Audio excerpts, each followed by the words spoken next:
I knew it was going to be a tough game. I felt like UTSA had the edge, and sure enough, they find a way to pull one off, 17-16, going on to take on, Colorado State on the road. And, a game that you thought would have got out of hand by halftime. Colorado State found a way to, ease their way back into it. They end up having to, bench Braden Fowler Nicolosi for Jackson Broussard. He just seemed to play more effectively. He was 10 for 12, 78 yards and a touchdown. Despite Owen McCown throwing 2 picks in this game, the Rams just couldn't capitalize on them and find a way to get back and get a win at home. I figured Robert Henry was going to be utilized. 21 carries, he had 144 yards and a touchdown. Colorado State, their first 4 drives would end in a punt. They would have 5 drives ending in punt in the first half, even despite getting a turnover against UTSA. And really, it continued into the third quarter, just a huge punt game. Fourth quarter, they found a way to, try and put up a, fourth quarter comeback. It would fall short, too little, too late.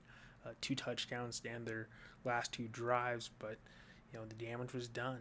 And I guess you could give the Rams credit because when it came down, their last score, they got bold and they wanted to go for the win. The 2-point conversion would fail and they would lose the game 17-16.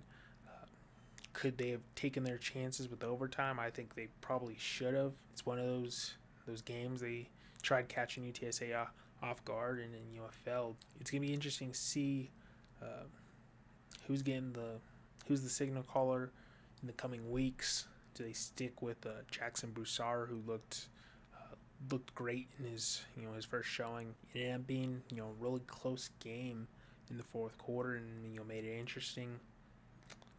UTSA is a good team. Colorado State's still figuring things out. I think it's a great non-conference game for both teams to try and get things settled before they start conference play in the coming weeks. Colorado State still has some things to figure out. Who's going to be the quarterback going forward? UTSA, it's going to be interesting to see what they do once they start conference play. They have a great running game. The passing, I think, will be much more improved. UTSA wins this one 17-16 over Colorado State.